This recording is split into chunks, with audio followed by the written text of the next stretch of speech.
First reading, a reading from the book of Genesis, chapter 28, verses 10 to 22. Jacob left Beersheba and set out for Haran. When he had reached a certain place, he stopped there for the night. Since the sun had set, taking one of the stones of that place, he made it his pillow and lay down where he was. He had a dream. There was a ladder planted on the ground with its top reaching to heaven, and God's angels were going up and down on it. And there was Yahweh standing beside him and saying, I, Yahweh, am the God of Abraham, your father, and the God of Isaac. The ground on which you are lying, I shall give to you and your descendants. Your descendants will be a plentiful as the dust of the ground.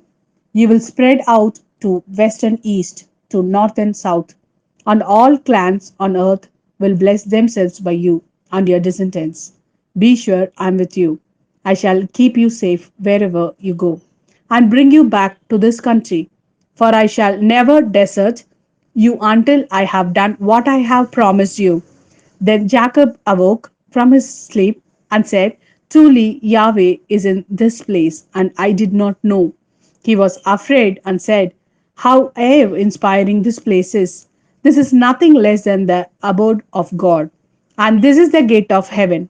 Early morning, Jacob took the stone he had used for his pillow and set it up as a pillar, pouring oil over the top of it. He named the place Bethel, but before that, the town had been called Luz. Jacob then made this vow: if God remains with me and keeps me safe on this journey I'm making, if He gives me food to eat and clothes to wear, and if I come home safe to my father's home, then Yahweh shall be my God. This stone I have set up as a pillar is to be a house of God, and I shall faithfully pay you a tenth part of everything you give me. This is the word of Lord. Thanks be to God. A reading from the Gospel according to Matthew, chapter 9, verses 18 to 26.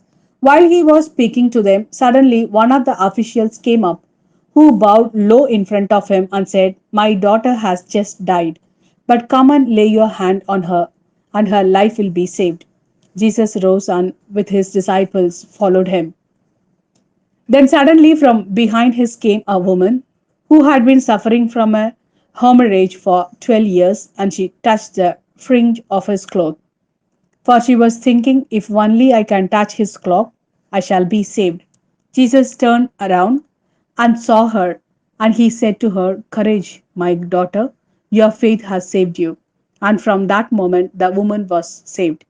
When Jesus reached the official's house and saw the flute players with the crowd making a commotion, he said, Get out of here.